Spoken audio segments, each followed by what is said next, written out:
Welcome to today's session. आज का ये वीडियो काफ़ी इम्पोर्टेंट होने वाला है, स्पेशली बिगिनर्स के लिए जिन्होंने अभी अभी स्टार्ट किया है बैंकिंग एग्ज़ाम्स का प्रिपरेशन। सो बेसिकली आज का ये सेशन क्वाड्रेटिक इक्वेशंस के ऊपर होगा। सबसे पहले आप जान लो कि क्वाड्रेटिक इक्वेशन को आप एग्ज़ाम में किस तरह से सॉल्व करोगे। आप लोगों ने जिस तरह अपने स्कूल में सीखा था मिड टर्म फैक्टराइजेशन, उससे तो अगर आप सॉल्व करोगे तो वो तो बहुत टाइम कंज्यूमिंग होगा। इससे अच्छा है कि आप सिंबल्स का सहारा लेके जल्दी जल्दी सॉल्व कर सकते हो। तो मैं आपको बताऊंगा कि कैसे कैसे सॉल्व करना है।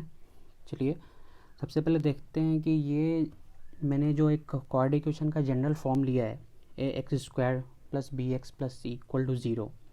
तो देखो, जब भी आपका यहाँ पे तो दोनों सिंबल प्लस प्लस हों तो आपके आंसर होंगे ना, वो दोनों नेगेटिव आएंगे। ये बात ध्यान रखना, जब भी आपके दोनों सिंबल प्लस प्लस हों तो आपके आंसर दोनों नेगेटिव आएंगे। और जब आपका इक्वेशन कुछ इस तरह से हो ax² + bx - c = 0, तो आपके जो आंसर होंगे ना, वो आपका पहला वाला तो माइनस आएगा और दूसरा वाला प्लस आएगा। ठीक है।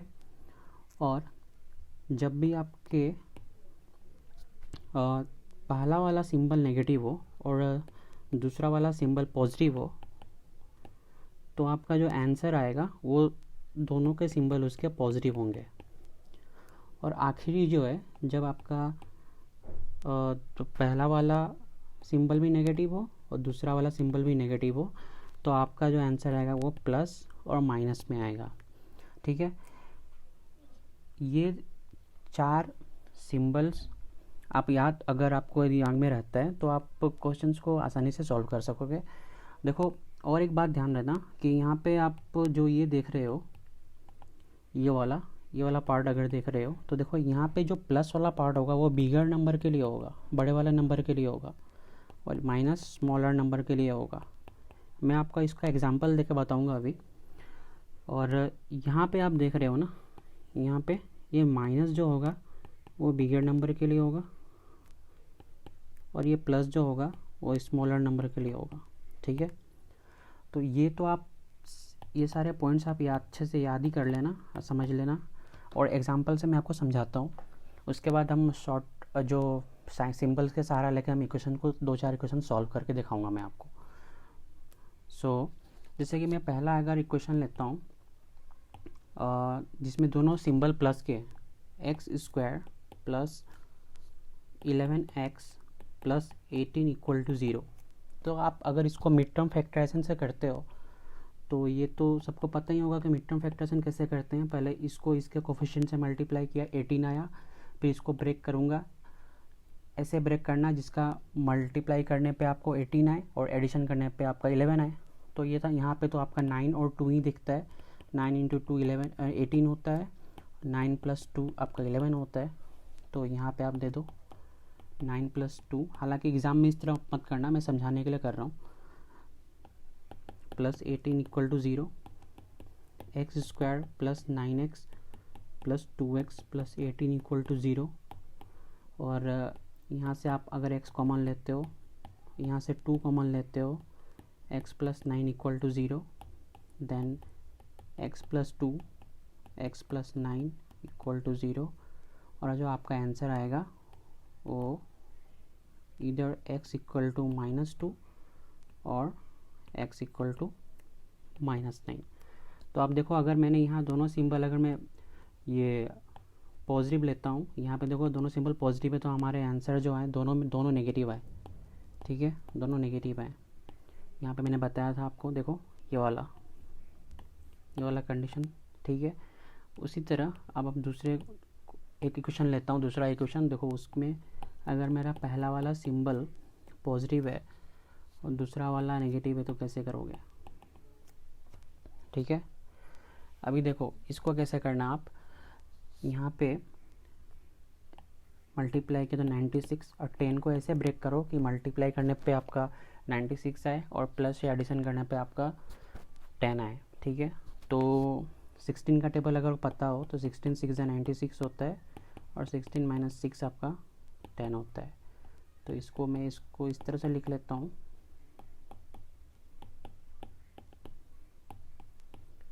और ये 16x minus 6x minus 96 equal to 0। अब आप कॉमन ले लो, यहाँ पे आपने 6 कॉमन लिया तो x plus 16 equal to 0, x minus 6 then x plus 16 equal to 0। तो यहाँ देखो, यहाँ पे पहला टर्म जो होगा वो आपका पॉजिटिव हो गया और दूसरा वाला नेगेटिव हो गया। तो जब मैंने बताया था ना आपको तो पहले वाले स्लाइड में कि अगर पहला सिंबल आपका पॉजिटिव होता है और दूसरा सिंबल नेगेटिव होता है तो बिगर नंबर जो होगा वो नेगेटिव होगा यहाँ पे और स्मॉलर नंबर पॉजिटिव होगा। आप एक बार देख लो फिर से, ये देखो बिगर नंबर हमारा नेगेटिव था और स्मॉलर नंबर पॉजिटिव था। अब आगे बढ़ते हैं और एक क्वेश्चन लेता हूँ। सो अब जो इक्वेशन लूँगा उसमें पहला वाला सिंबल आपका नेगेटिव होगा, x square minus 4x plus 4 equal to 0 और दूसरा वाला पॉजिटिव है। देखो अब इसको तो ईजी है काफ़ी, सॉल्व कर लो इसको। 2 plus 2x plus 4 equal to 0, then x square minus 2x plus 4 equal to 0। x यहाँ से आप कॉमन ले लेना, x माइनस 2, यहाँ से आप माइनस 2 कॉमन ले लो तो x माइनस 2, और आपके जो फैक्टर्स आएंगे वो x माइनस 2 और x माइनस 2 होंगे। तो यहाँ पे देखो दोनों जो आंसर आए आपके दोनों पॉजिटिव आए, ठीक है। तो मैंने जो बताया था कि अगर आपका पहला वाला सिंबल नेगेटिव है और दूसरा वाला सिंबल पॉजिटिव है क्वेश्चन में, तो आपके जो आंसर होंगे दोनों पॉजिटिव आएंगे, ठीक है। और जो आखिरी टाइप है उसको देखो आप, जब दोनों ही सिंबल नेगेटिव हो, 2x square minus 7x minus 15 equal to 0, इन दोनों को मल्टीप्लाई किया आपने 30 आया। इसको ब्रेक करो, 10 माइनस 3 7 होता है और 10 इंटू 3 30 होता है, ठीक है। अब देखो इसको अगर मैं सॉल्व करता हूँ तो ये कुछ इस तरह से आएगा, 2x square minus 10x plus 3x minus 15 equal to 0। यहाँ से मैंने 2x कॉमन लिया तो यहाँ पे आया x माइनस 5 और यहाँ से 3 कॉमन लिया तो आया x माइनस 5। तो फैक्टर्स जो होंगे वो हमारे होंगे 2x प्लस 3 और यहाँ पे x माइनस 5, ठीक है। तो आंसर जो आएगा आपका पहला वाला आएगा -3/2 और 5। तो यहाँ पे देखो जब भी आपके दोनों सिंबल अगर नेगेटिव हो ना तो जो पॉजिटिव नंबर होगा वो बिगर वाला नंबर होगा, बड़ा वाला, ये मैंने पहले स्लाइड में बताया था आपको, और स्मॉलर वन नेगेटिव वाला होगा। ये देख लो, ये वाला कंडीशन देखो आप, ये वाला। अब आते हैं, तो बेसिकली ये आप समझ गए होंगे। अब मैं एक बार सिंबल वापस लिख देता हूँ। अगर आपका पहला सिंबल और दूसरा सिंबल दोनों पॉजिटिव है तो आंसर दोनों नेगेटिव होंगे। अगर आपका पहला सिंबल और पॉजिटिव है, दूसरा सिंबल नेगेटिव है, तो आंसर आपका नेगेटिव और पॉजिटिव होगा। पहला वाला जो नेगेटिव नंबर होगा वो बिगर होगा और ये वाला स्मॉलर नंबर होगा, ठीक है। अगर आपका पहला सिंबल नेगेटिव और दूसरा सिंबल पॉजिटिव है तो आंसर आपका दोनों पॉजिटिव होगा, और अगर आपका दोनों ही सिंबल नेगेटिव है तो पहला जो आंसर आएगा वो पॉजिटिव होगा और दूसरा वाला नेगेटिव होगा, ठीक है। और ये वाला जो पॉजिटिव नंबर होगा यहाँ पे वो बिगर नंबर होगा, ये स्मॉलर नंबर होगा, ठीक है। अब आइए 2-3 क्वेश्चन करते हैं हम जो प्रीवियस ईयर एग्ज़ाम में आए हुए थे क्वाड्रेटिक इक्वेशंस के। तो पहला क्वेश्चन मैं लिखता हूँ यहाँ पे, 2x square plus 7x plus 5 equal to 0, और यहाँ पे 3y square plus 5y plus 2 equal to 0। देखो इसको आप जो मिड टर्म फैक्टराइजेशन से उसको एग्ज़ाम में इस तरह से सॉल्व ना करके आप इसका फैक्टर्स कर लेना और डायरेक्ट जो x का एक्स स्क्वायर कोफिशिएंट है ना 2, उससे डिवाइड कर देना, उससे हमें x का वैल्यू मिल जाएगा। जैसे कि अगर मैं इसको इस तरह से सॉल्व करूं तो ये कुछ ऐसा होगा, 2x square plus 5 plus 2 x plus 5 equal to 0, ठीक है। तो ये कुछ ऐसा आएगा, 5x plus 2x plus 5 equal to 0। यहाँ से मैंने x कॉमन लिया तो 2x प्लस 5 और यहाँ से 1 कॉमन लिया तो 2x + 5 = 0। तो फैक्टर्स जो आएंगे वो x + 1 एंड 2x + 5 = 0 आएंगे। ठीक है, यहाँ से आपका जो आंसर आएगा x = -1 और -5/2 आएगा। ठीक है, तो इससे बढ़िया आप इतना लंबा ये प्रोसीजर एग्ज़ाम में करने से अच्छा है आप डायरेक्ट इसके फैक्टर्स निकालो और कोफिशिएंट ऑफ x² से आप डिवाइड कर दो। सिंबल्स आपको याद होने चाहिए जो पिछले स्लाइड में मैंने बताया था। तो यहाँ पे आप फिर से देखो कैसे करते हैं।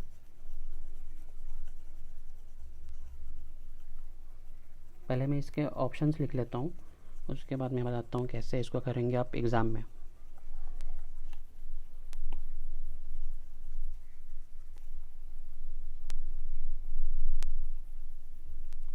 देखो पहला जो यहाँ पे ऑप्शन है x > y, दूसरा है x <y, तीसरा है x > y, चौथा है x < y, और आखिरी जो है वो आपका आएगा C and D यानी कैनॉट डिटरमाइंड। ठीक है, देखो ये तो पता है कि ये दोनों सिंबल अगर पॉजिटिव है तो आंसर तो हमारा दोनों नेगेटिव में ही आएगा। और इसका अगर आपने मल्टीप्लिकेशन किया था 10 तो इसको कैसे ब्रेक करोगे ये तो आपको पता होगा कि 5 और 2 आएगा। और ये क्योंकि ये दोनों पॉजिटिव है, क्योंकि ये दोनों नंबर सिंबल पॉजिटिव हैं, इसलिए आंसर जो आएंगे वो नेगेटिव में आएंगे। और मैंने बताया था जब भी आप इस तरह का क्वेश्चन अगर वर्बली कर रहे हो, सिंबल्स आपको पता हो, तो आप बाद में जो आंसर आ रहा है उसको कोफिशिएंट से डिवाइड कर दो। तो बाई 2 कर दिया मैंने, बाई 2 कर दिया यहाँ पे। ठीक है, उसी तरह सिमिलर इसको भी आप कर लो। अब देखो यहाँ पे 3 × 2 6, इसको भी 3 × 2 में ही ब्रेक करना पड़ेगा 5 को। तो हमारा ये जो आएगा वो आपका आएगा, पहला तो आएगा 3 और 2, और यहाँ भी दोनों पॉजिटिव हैं तो ये भी दोनों नेगेटिव हो जाएंगे। ठीक है, और कोफिशिएंट से डिवाइड कर दो बाई 3/3। ठीक है, अभी देखो अभी आप इन दोनों को कंपेयर कैसे करोगे। देखो कंपेयर करना है तो एक तो पॉइंट में लाके भी कर सकते हो अगर आपको अच्छे से आता हो। तो मैं सजेस्ट करूँगा कि आप इन दोनों का 2 और 3 का एलसीएम लेके इन दोनों से मल्टीप्लाई कर दो, काफ़ी इजी हो जाएगा। तो देखो कैसे करना है। देखो अगर 2 और 3, क्योंकि इस 2 और 3 को मैं अगर एलसीएम लेता हूँ 6 आता है, और इसको मैं अगर इस तरह से दोनों को मल्टीप्लाई करूँ -5/2 × 6, और इसके लिए -2 × 2 6, इसके लिए -3 × 6 और -2/6। ठीक है, तो ये तो आपका आएगा, इसके लिए आएगा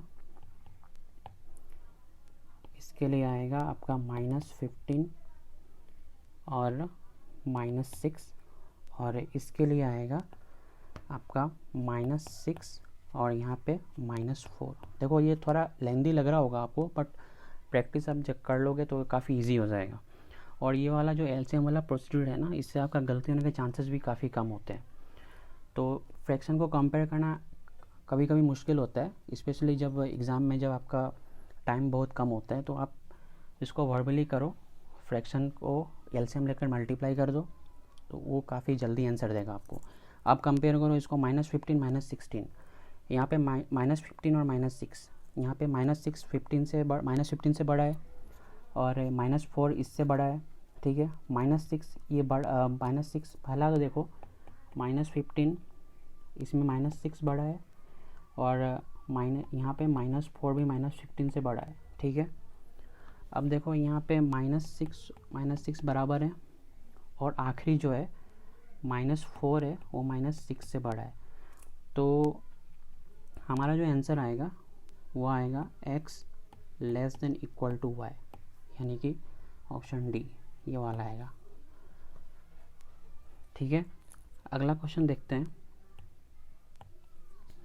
और यहाँ पे मैं एक लेता हूँ 2x² - 13x + 21 = 0, और मैंने यहाँ पे लिया 3y² - 14y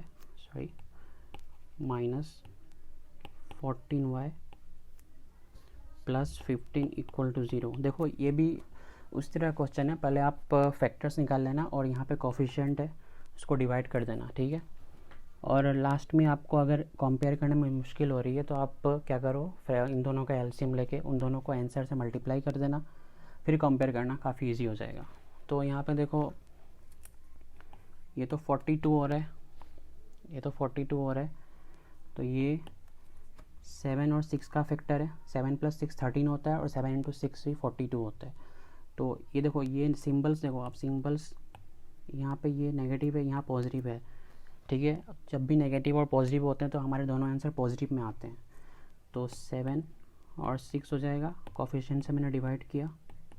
यहाँ भी देखो पहला सिंबल नेगेटिव है, दूसरा पॉजिटिव है, तो आंसर तो पॉजिटिव में आएगा। और यहाँ 15 3 = 45, और ये 14 को कैसे ब्रेक करोगे, 9 + 5, 9 × 5 45 होता है, 9 + 5 14 होता है। तो 9 और 9/3 हो जाएगा और 5/3 हो जाएगा, ठीक है। अगर आपको इस तरह से कंपेयर करना आता है तो आप कर लेना, अगर प्रॉब्लम होती है तो पहले तो आप इन दोनों का एलसीएम लेके मल्टीप्लाई कर दो। तो मैंने मल्टीप्लाई किया तो × 6 × 6 × 6 × 6, अभी देखो ये 3 टाइम्स में, ये 3 टाइम्स में, ये 2 टाइम्स में, ये 2 टाइम्स में, तो ये तो 21 हो गया, ये 18 हो गया, ठीक है, ये पहला वाला का। और यहाँ पे देखो, यहाँ पे आपका ये 18 हो गया और ये 10 हो गया। अब कंपेयर कर लो, पहला वाला नंबर बड़ा है 18 से, फिर 21 10 से ही बड़ा है, 18 और 18 बराबर हैं, और 18 10 से बड़ा है, ठीक है। यानी कि ये जो x का वैल्यू था और ये y का वैल्यू था, तो x > y, ये हमारा इस क्वेश्चन का आंसर होगा, ठीक है। अगला क्वेश्चन देखो, यहाँ पे मैं और एक क्वेश्चन लिखता हूँ, 4x² - 13x - 17 = 0, और यहाँ पे 3y² + 10y + 8 = 0, ठीक है। तो ये जब क्वेश्चन आप सॉल्व करोगे, देखो यहाँ पे दोनों सिंबल आपके नेगेटिव हैं, दोनों सिंबल नेगेटिव हैं, तो जो बिगर नंबर होगा वो पॉजिटिव होगा और स्मॉलर वन जो होगा वो आपका नेगेटिव होगा। यहाँ पे तो आपके दोनों ही नेगेटिव होंगे क्योंकि दोनों सिंबल प्लस में है, ठीक है। तो देखो ये 17 × 4 आपका 68 होता है, और इसको कैसे ब्रेक करोगे 13 को, तो 13 को आपको ब्रेक करना है, तो देखो 17 - 4 भी तो 13 ही होता है, तो इसका आंसर आपका आ जाएगा 17/4 और -1। देखो बिगर नंबर था मेरा ये, तो ये पॉजिटिव रहा और ये नेगेटिव रहा, इसमें तो आपके दोनों नेगेटिव होंगे, इसमें आपके दोनों नेगेटिव होंगे, तो ये 8 3 = 24, और ये 10 को कैसे ब्रेक करोगे आप, 8 3 = 24 और 6 × 4 24 होता है, और 6 + 4 भी 10 होता है, तो इसका क्या आएगा 6, 8 3 = 24 और 6, और यहाँ पे 4 दोनों नेगेटिव होंगे, तो ये -2 - 4/3, ठीक है। अब कंपेयर कर लो आप, तो इसमें तो मुझे नहीं लगता आपको फ्रैक्शंस का जो एलसीएम लेकर करने की ज़रूरत है। पहले देखो ये तो इससे बड़ा है, ये इससे बड़ा है, क्योंकि ये तो पॉजिटिव नंबर है, ये नेगेटिव है, ये भी नेगेटिव है, और -1 जो है इससे बड़ा है और -1 इससे ही बड़ा है, तो हमारा इसका आंसर x > y होगा, ठीक है।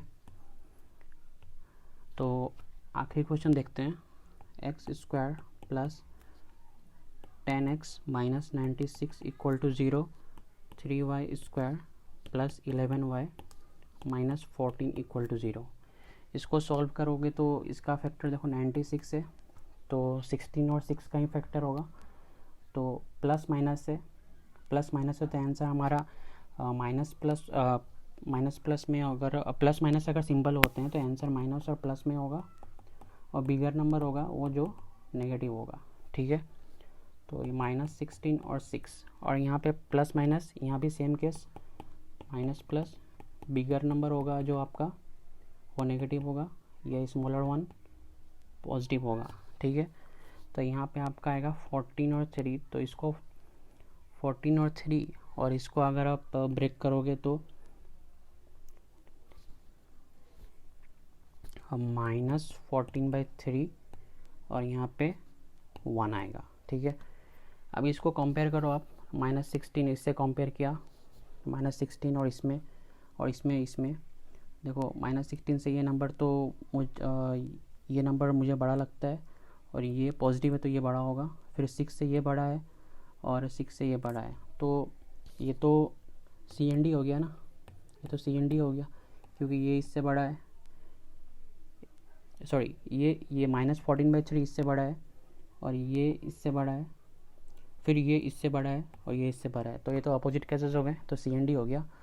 और एक बात नोटिस करना कि जब भी आपके आखिरी के 2 सिंबल नेगेटिव हो ना, तो हमेशा आंसर आपका CND आता है, हमेशा आंसर आपका CND आता है। ठीक है, आई होप आज का सेशन आपको पसंद आया हो, और कुछ डाउट्स होने से प्लीज़ कमेंट सेक्शन में बताएं, और वीडियो को शेयर करना ना भूलें, ताकि ज़्यादा से ज़्यादा लोगों तक ये वीडियो पहुंच पाए।